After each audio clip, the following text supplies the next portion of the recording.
السلام علیکم معزز سامعین، آپ دیکھ رہے ہیں ایس کے ولاگز۔ اسلامی واقعات کی ویڈیوز دیکھنے کے لیے سبسکرائب کا بٹن دبائیں اور بیل آئیکن پر کلک کریں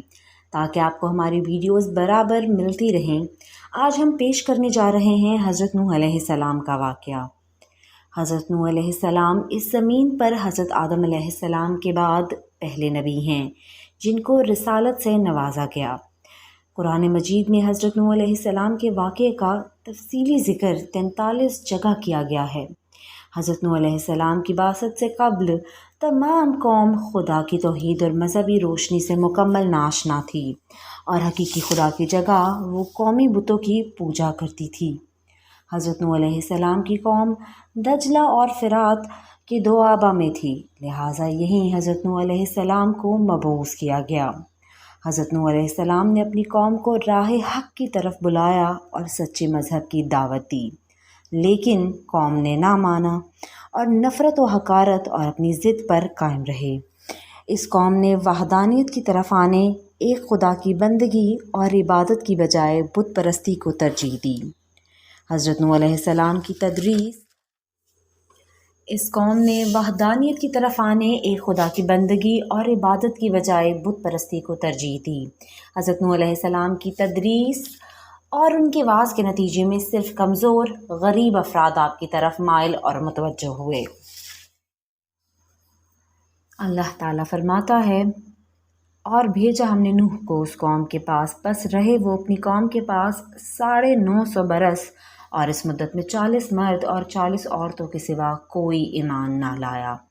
امر الہی سے حضرت نوح علیہ السلام ہر روز پہاڑ کی چوٹی پر چڑھ کر اللہ تعالیٰ کی طرف خلق اللہ کو دعوت الحق دیتے اور پکار کر کہتے لا الہ الا اللہ وانا رسول اللہ، اور ان کی آواز خدا کے حکم سے مشرق و مغرب تک پہنچ جاتی، اس وقت تک کہ مردود لوگ اس کلمہ کی آواز سن کر انگلیاں اپنے کانوں میں ڈال لیتے، اور بعض ملعون کپڑوں سے اپنے منہ کو چھپا لیتے، اور بعض کافر یہ آواز سن کر بھاگ جاتے اور چپکے سے ہو رہتے۔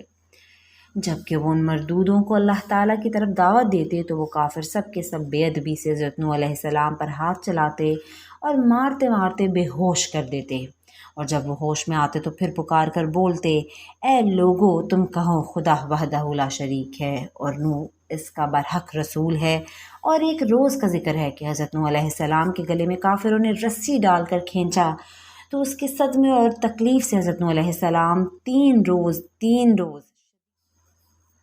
اللہ تعالیٰ فرماتا ہے،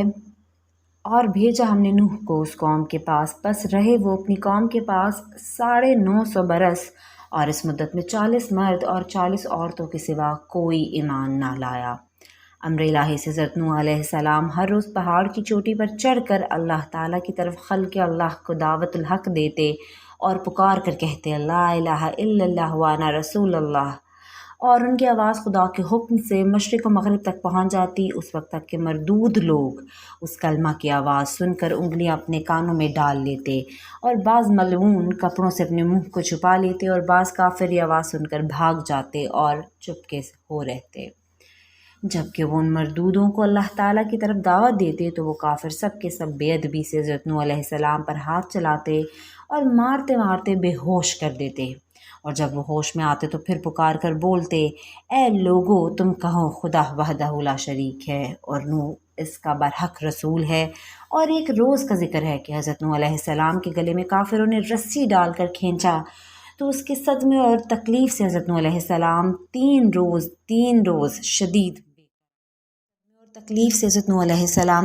روز شدید بے قرار رہے، پھر بھی دعوت اللہ میں برابر لگے رہے اور کسی قسم کی کوئی کوتاہی نہیں کی، اور اللہ کے واسطے تکلیفیں اٹھا کر خلق اللہ کو دعوت دیا کرتے، یہاں تک کہ طوفان کی نوبت آ پہنچی۔ اور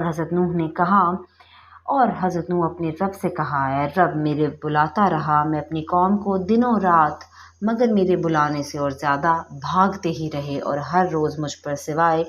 ظلم و ستم کے کچھ نہیں کرتے اور مجھے ناسزا کہتے ہیں۔ اور ایک دن کا ذکر ہے کہ حضرت نوح نے اپنی قوم کو خدا کی طرف دعوت دی تو کافروں نے آ کر حضرت نوح کو ایسا مارا کہ تمام کپڑے لہو لہان ہو گئے، تب ان کی بیوی جو کہ کافرہ تھیں کہنے لگیں، اے قوم، حضرت نوح دیوانہ ہوئے ہیں، تم اتنا مت مارو، جو وہ کہتا ہے اپنے دیوانے پن سے کہتا ہے اور وہ کچھ نہیں جانتا ہے۔ حضرت نوح نے اپنی بیوی سے جب یہ باتیں بے ادبی کی سنیں تب حضرت نوح نے آسمان کی طرف منہ کیا اور رو کر کہا، جیسا کہ اللہ تعالیٰ نے فرمایا۔ پھر اس نے پکارا اپنے رب کو، گو کہ گر گیا ہوں کافروں میں اور تو میرا بدلہ ان سے لے۔ فی الفور حضرت جبرائیل علیہ السلام نے آ کر کہا، اے نوح، تو دعا کر، تیری دعا خدا کی درگاہ میں مستجاب ہے۔ یہ قوم کفار تم پر ہرگز ایمان نہ لاوے گی اور تم اس درخت کو لگاؤ۔ اور دوسرا قول یہ ہے کہ حضرت جبرائیل علیہ السلام نے ایک شاخ درخت بہشت سے لا کر دی۔ حضرت نوح نے اس شاخ کو زمین پر لگایا۔ جب 40 برس گزر گئے وہ درخت اس قدر بڑا ہو گیا کہ 600 گز لمبا اور 400 گز موٹا جوڑا ہو گیا، اور اس 40 برس کے اندر تمام بیویاں ان کافروں کی بانجھ تھیں اور نسلیں ان کی منقطع اور باقی عذاب الہی سے معذوب ہوئیں۔ سبب اس کا یہ ہوا کہ وہ اپنے بیٹوں کو نوح علیہ السلام کے پاس لے جا کر بولیں کہ اے لڑکو تم اس دشمن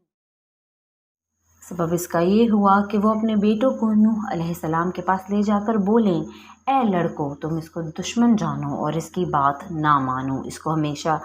ذلیل و خوار کیجیے کہ وہ دیوانہ ہے۔ حضرت نوح نے جب یہ وصیتیں ان سے سنی تب ان لوگوں سے نا امید ہو کر درگاہ الہی میں ساری کی اور کہا، نوح نے اپنے رب سے کہا، اے رب، میرے اب نہ چھوڑ زمین پر منکروں کا ایک گھر بھی بسنے والا، کہ نسل کافروں کی باقی نہ رہے زمین پر۔ تب جبرائیل علیہ السلام تشریف لائے اور فرمایا کہ اے نوح علیہ السلام، اس درخت سے تو ایک کشتی بنا۔ نوح نے کہا، کس طرح بناؤں؟ جبرائیل نے کہا، اس درخت کو کاٹ کر اور چیر کر تختے بنا، میں تجھے بتاؤں گا۔ نوح علیہ السلام نے درخت کو کاٹا اور چیر کر تختے بنائے۔ اللہ تعالیٰ نے ہمارے روبرو ایک کشتی بناؤ اور ظالموں کے بارے میں مجھ سے کچھ نہ بول، یہ تو بے شک غرق ہوں گے۔ تو اس درخت کے تختوں سے ایک کشتی بنا اور شاخوں سے اس کی معجب تعلیم حضرت جبرائیل علیہ السلام کے در و درگری سیکھ کر اس درخت کے تختے بنائے۔ پہلے تختے پر نام آدم کا اور دوسرے تختے پر نام شیس کا اور تیسرے تختے پر نام ادریس کا اور چوتھے تختے پر نام نوح کا اور پانچویں تختے پر نام موسیٰ کا اور چھٹے تختے پر نام صالح کا اور ساتویں تختے پر نام ابراہیم کا، اور اسی طرح 1,24,000 تختے نام سے 1,24,000 پیغمبروں کے نکالے،